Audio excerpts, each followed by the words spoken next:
Bonjour chers téléspectateurs de Mandé TV, bienvenue à notre café littéraire Boulevard des écrivains d'aujourd'hui. Et nous avons le plaisir, l'honneur, le grand honneur de recevoir sur notre plateau M. Ousseini Sine Diawara. M. Diawara est né en 1952 à Faradjilé, canton de Kouroula-Mini, à 20 km au sud de Bougouni. C'est ce que nous pouvons lire sur le dos du livre. Il commence ses études à l'école Faraba et obtient son diplôme d'études fondamentales, DEF, à l'école fondamentale de Bougouni en 1970. Il est orienté au collège d'enseignement général CEG de Niarela, qui n'existe plus quasiment. Il obtient le baccalauréat malien, première et deuxième partie au lycée Bouyagui Fadiga, série SET, c'est-à-dire sciences exactes terminales, en 1976. Après son diplôme de professeur d'enseignement secondaire obtenu à l'ENSUP, au département d'enseignement et de recherche de physique-chimie, il part pour le lycée public de Sévaré, Mopti, en 1983. En 1989, il retourne à l'école normale supérieure comme assistant dans le cadre du projet de recherche aérosol sahélien et désertification. Il est admis au diplôme d'études approfondies de EA en 2000. Il commence sa thèse en 2006 sur le thème caractéristiques géotechniques et chimiques des argiles utilisées dans la construction de l'actuelle cité de Djéné. Mais aujourd'hui, ce n'est pas le profil scientifique qui nous a réunis, mais M. Diawara est aussi écrivain. Et aujourd'hui, M. Diawara, merci d'avoir accepté notre invitation. Merci. Nous vous en remercions vraiment. Alors, vous avez écrit ce livre, Komana, qui est l'objet de notre café littéraire d'aujourd'hui. Komana, Ousseini Sine Diawara. Komana, Oui. pouvez-vous nous expliquer succinctement votre titre et nous parler brièvement de ce qui se trouve dans ce livre? Merci. Donc je commence par remercier Mandé TV. Merci. Les éditions sahéliennes et surtout les anciens au village qui ont préféré partager avec moi une partie de leur savoir. Vous faites Komana, comme dans le canton de Kouroula-Mini, constitué de 33 villages. Les noms des villages découlent d'un système géographique ou des noms de quelqu'un. Komana, si je le dissèque par exemple, c'est comment ou comment.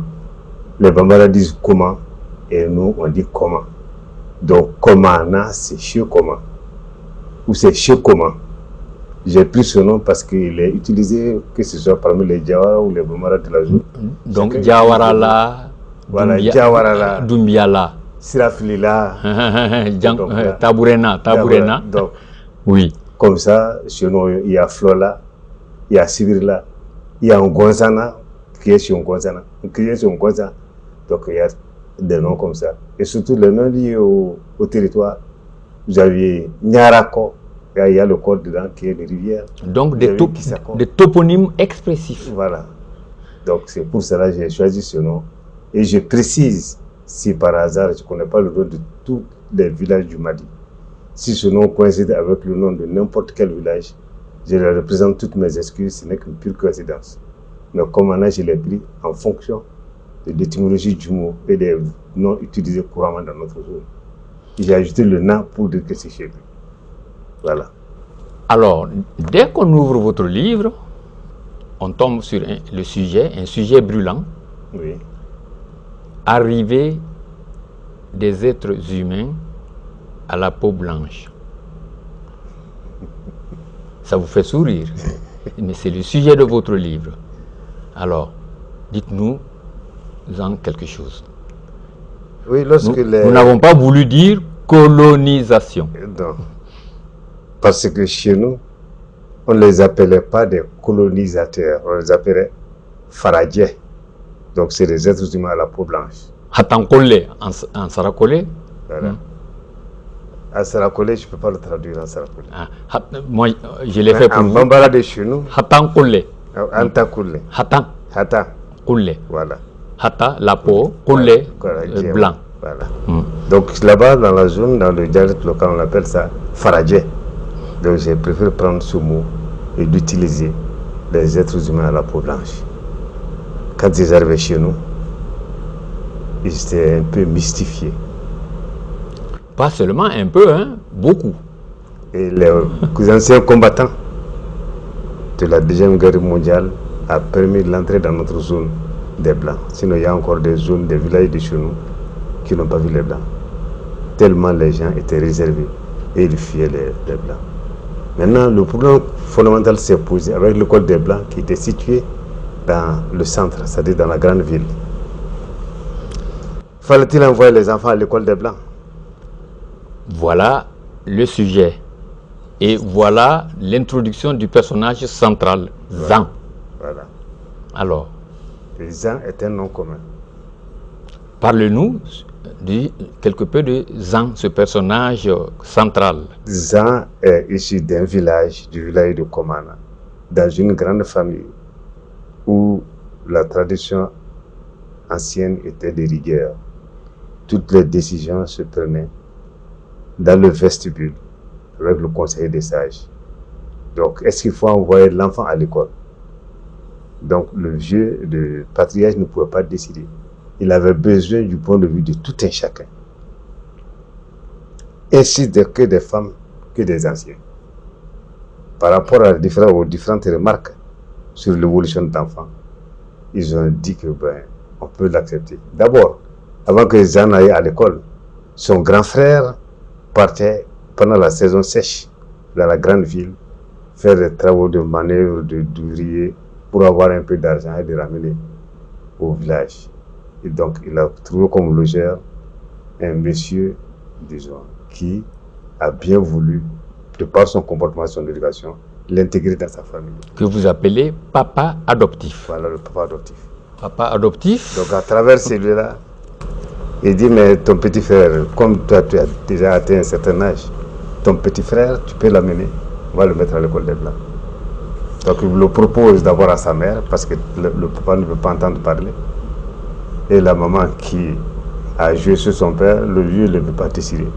Il l'amène au conseil des anciens. Donc, le conseil des anciens statue là-dessus. Il demande le conseil des femmes. Nous allons d'ailleurs en venir. Ça fait la énième fois que vous parlez de la place de la femme dans la société. Et d'ailleurs, le premier contact, la première démarche, c'est Zan va d'abord voir sa mère avant d'en arriver au père. Oui. Donc, ils avaient quelque peu, on ne dirait pas peur, mais ils ne savaient pas comment le père allait réagir à cette situation. Oui. Mais vous avez tout à l'heure évoqué ce papa adoptif-là, Oui. Oui. Le dialogue entre Zan et sa mère. Oui. Ne faut-il pas amener Kotou à la ville afin qu'il découvre le monde? Voilà. Comme si le monde c'est ailleurs que dans le village.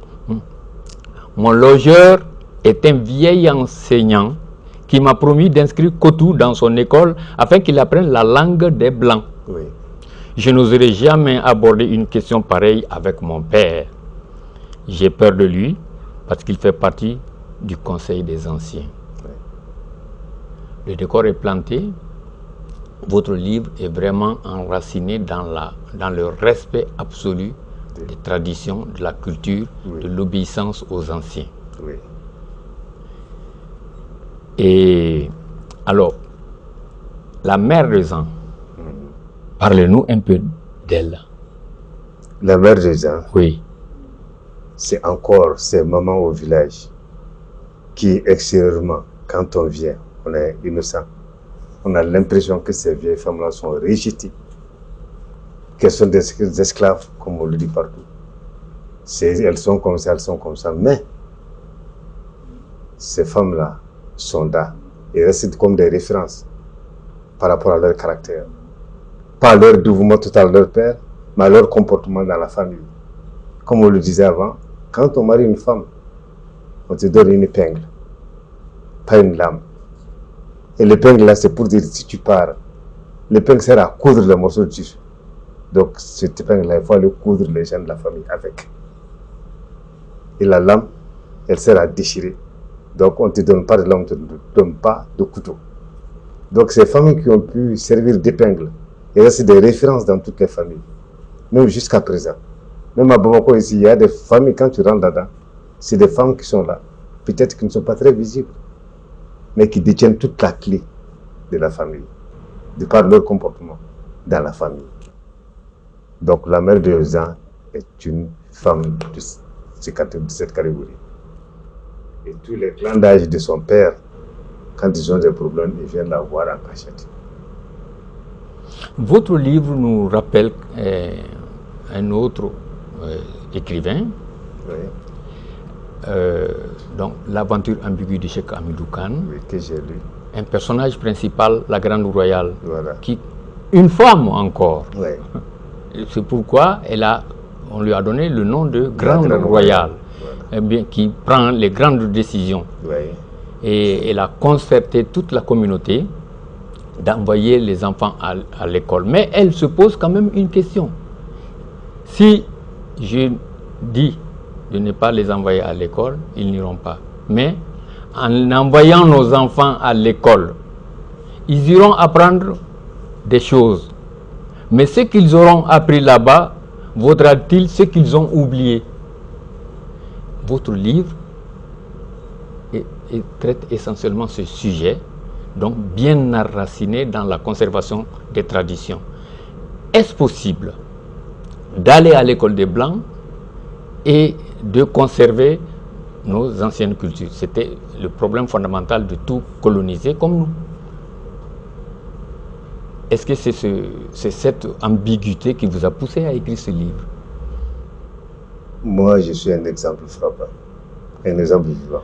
Ah. Il ne faut pas aller chercher loin. Je suis un exemple vivant de cette énigme. Cela t'est apparu, je ne parle pas de tout le Mali. Je ne peux pas prétendre connaître toutes les cultures.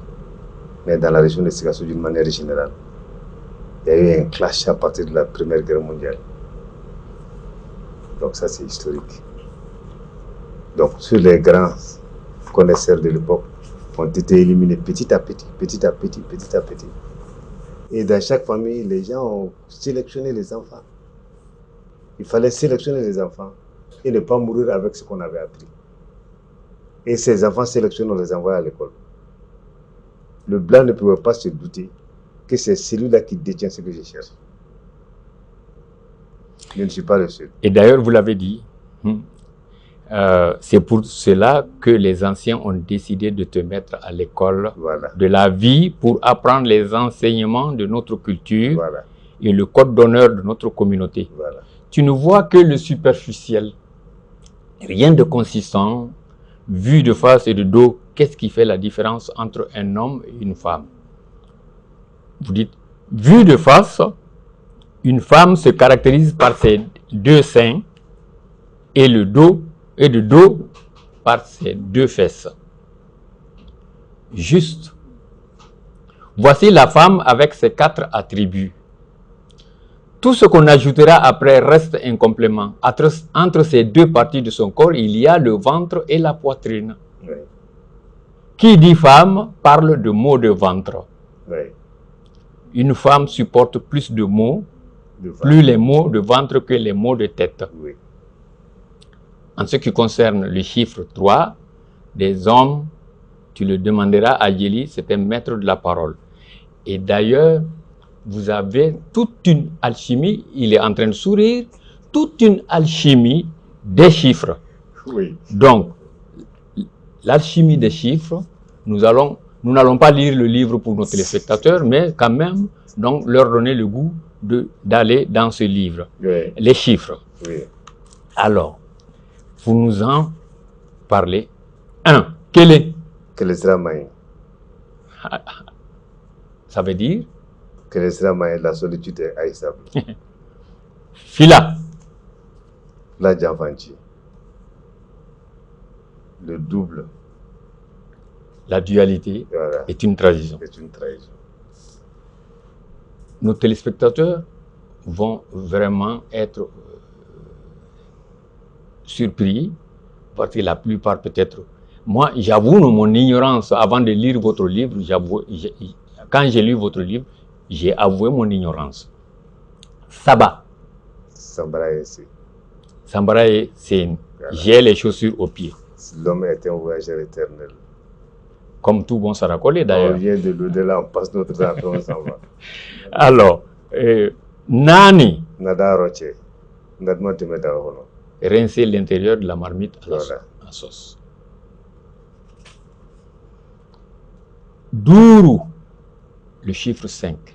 Douter, c'est doute qui quoi. Mais là, il y a deux cadences. Puis il y a la formulation mandingue. Une double qui dit connotation. lolu. Donc, oui.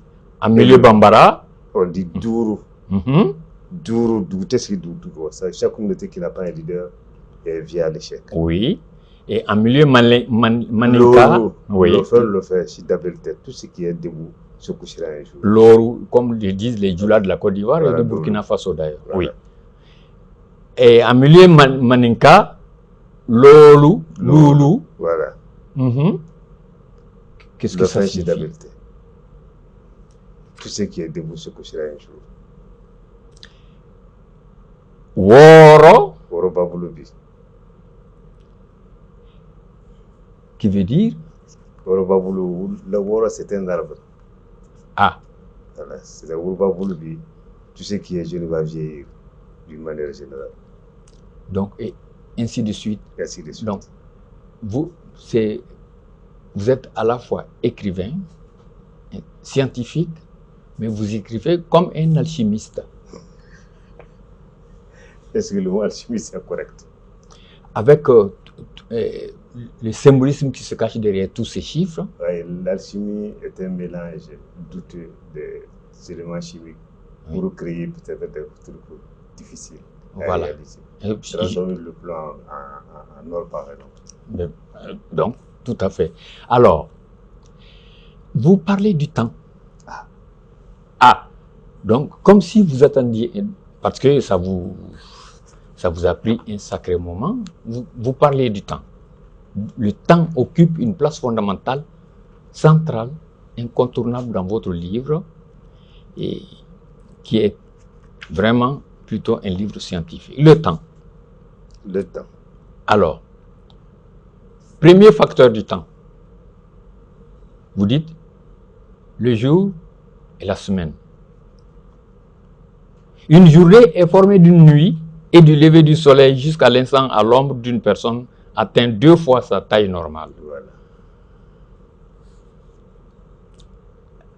Vous parlez de... en bambara d'ailleurs, vous le dites en français et en arabe. Donc vous définissez tout ça. Nkeri, le dimanche. Arabe ahada. Tenin, lundi. En arabe, itnain. Tarata ou talata, et ainsi de suite. Rares sont les jeunes aujourd'hui, quand même, qui savent les jours de la semaine en bamanankan ou dans leur langue maternelle. Et votre livre est vraiment un puissant outil donc, de nous replonger dans cette culture. Mais aussi, il y a interférence culturelle, parce qu'à la fois, l'arabe a envahi donc, notre langue, plus ou moins, ne serait-ce que le nom des jours de la semaine. Le temps, je pratiquement en Afrique. Oui. Le temps, la vie est une période et une période est un temps. Donc la connaissance du temps te permettra de maîtriser ton entourage.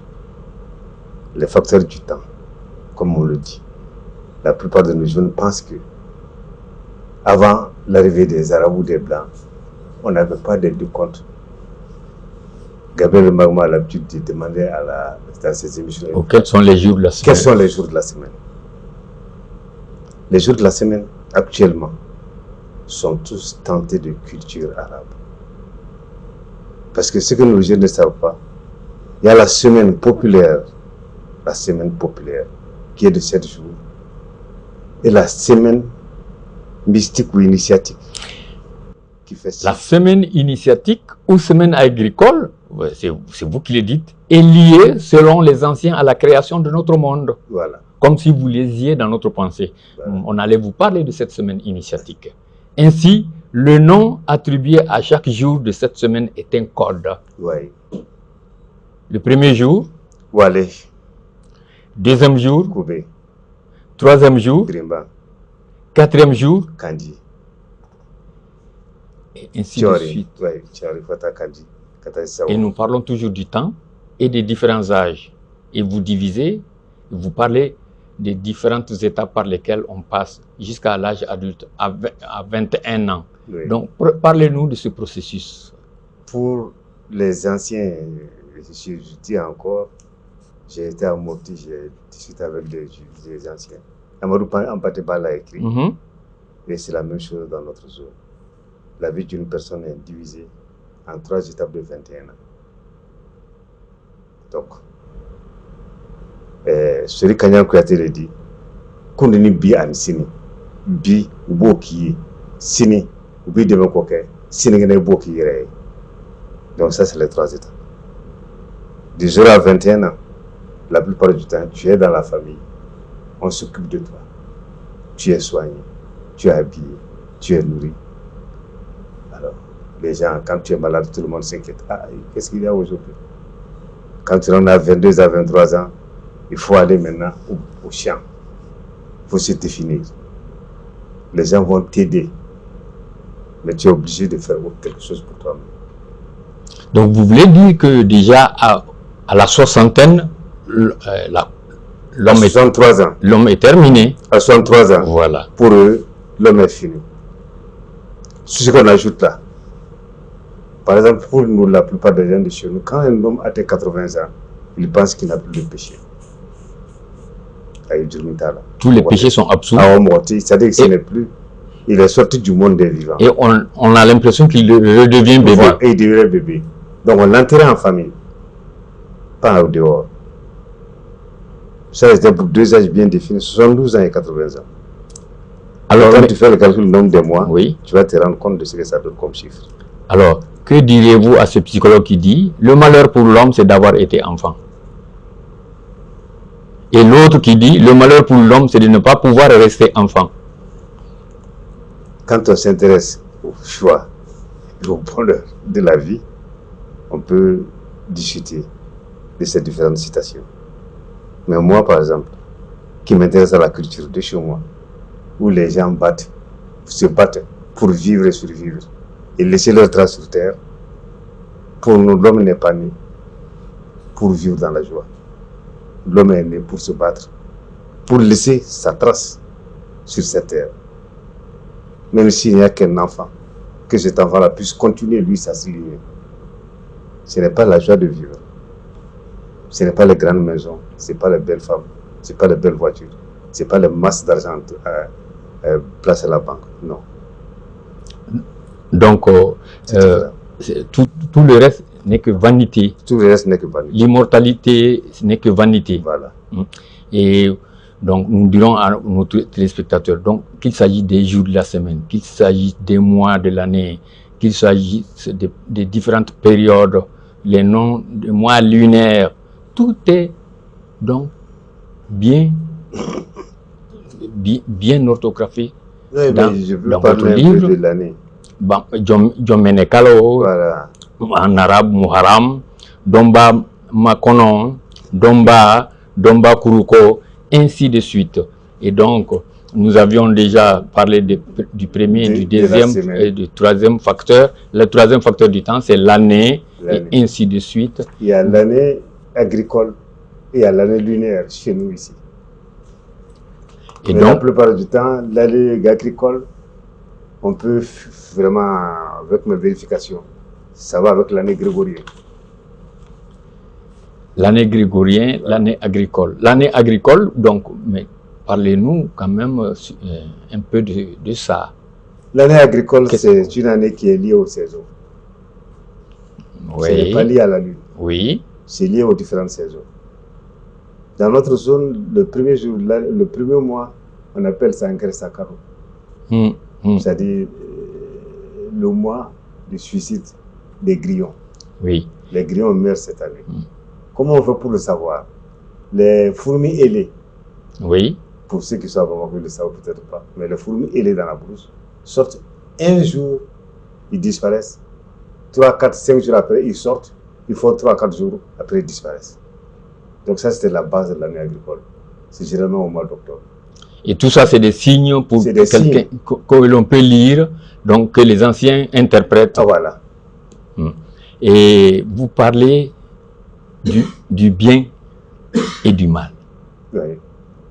Dans votre livre. Oui. Le bien et le mal sont définis de façon vraiment donc, systématique. Qu'est-ce que c'est le bien? Entre le bien et le mal, l'esprit humain garde toujours le mal. Oui. Mais qu'est-ce que ça veut dire? Ça veut dire que tous les héros que nous sommes en train de célébrer aujourd'hui, ce sont des gens qui n'ont fait que le mal. Ah oui? Ah oui. Hitler a tué combien de personnes? Son nom restera dans l'histoire jusqu'à la fin des temps. Samori, il a rasé combien de villages chez nous? Son nom restera dans l'histoire pendant tout le temps. Je ne dis pas qu'il n'est pas un combat légal, non, c'est différent. Je parle de ce qu'il a fait comme acte par rapport à la population, aux gens, aux personnes. Chaka Zulu, chez les gens ont vu l'interprétation de ce film. On l'a assimilé à un assassin, à un sanguinaire. Et vous voulez dire que le pouvoir et la morale font rarement bon ménage. Donc, vous voulez dire qu'on ne peut pas exercer le pouvoir sans se salir les mains, comme le dit Jean-Paul Sartre dans une de ses pièces de théâtre, les mains sales. Maintenant et aujourd'hui, demande dans la rue, tu demandes qui est Kanga Sekouba. Rares sont ceux qui savent ce que ça veut dire. Kanga Sekouba, ça veut dire quoi ça? On l'a oublié.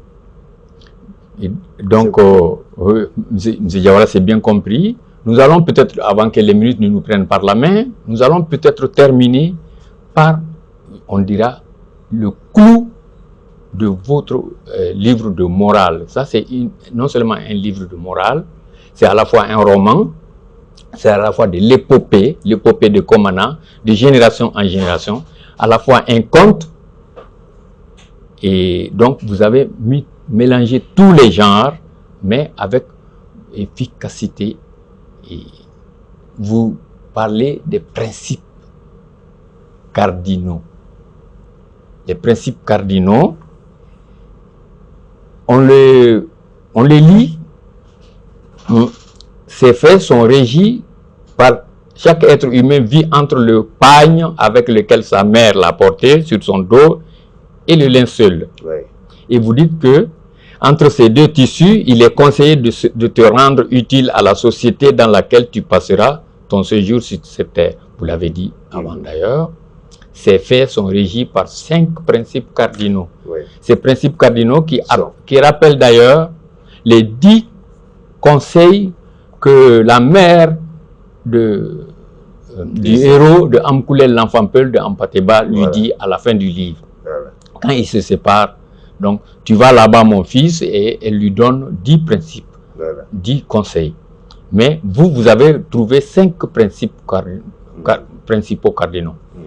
Respecter ta mère et ton père, respecter les règles de ta famille, respecter toute personne disposée à la transmettre un peu de son savoir, à te transmettre un peu de son savoir, ton maître spirituel était formateur. Suivre, on a voulu donc faire un clin d'œil à l'école malienne maintenant. Les formateurs, donc l'école malienne l'enseignement devient peut-être un problème fondamental parce qu'il y a eu un décalage et on dirait que l'enseignant n'est plus un modèle d'identification pour l'apprenant. Suivre avec respect des règles et des traditions de ta communauté. Adorer la terre et la société qui t'a vu naître. Donc, voilà les principes cardinaux par lesquels donc, tout enfant passe et qui nourrissent tout enfant africain. Mais cela a du mal à être observé avec l'école étrangère, qui est le sujet de votre livre. Et celui qui est allé à l'école étrangère, donc, est-ce que ça se passe bien dans votre livre? Nous vous avons dit à notre téléspectateur, celui qui est allé à l'école des Blancs, là, des peaux blanches, là, est-ce que ça s'est bien passé? Est-ce que ça s'est bien terminé? Bon, que nous a-t-il ramené? J'ai dit bien que je suis un exemple vivant. J'ai eu de la peine à croire à ce que les anciens me disaient. Je l'avoue.